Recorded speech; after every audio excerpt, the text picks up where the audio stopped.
Si Kristo, bago pa itatag ang sanlibutan, bago pa gumawa ng kahit ano ang Diyos, nandoon na siya. Kaya ang tawag sa kanya, panganay.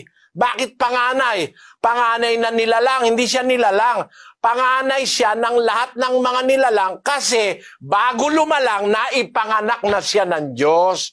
Yun ang kahulugan ng salitang panganay ng lahat ng mga nilalang. Dapat ba siya sambahin? Dapat ba sambahin?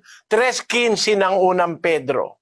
Kundi inyong sambahin si Kristo na Panginoon sa inyong mga puso, na lagi kayong handa ng pagsagot sa bawat tao na humihingi sa inyo ng katwiran tungkol sa pag-asang nasa inyo, ngunit sa kaamuan at takot. Liwa-liwanag, ano? Sambahin si Kristo sa inyong mga puso, sabi ng salita ng Diyos.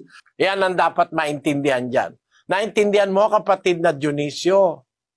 Opo, napakalinaw po. Ako po itong tuwa dahil doon sa Colossus 1:15 na si Kristo pala ay hindi nilikha, kundi ipinanganak. Maraming salamat po. At po, naintindihan ni kapatid.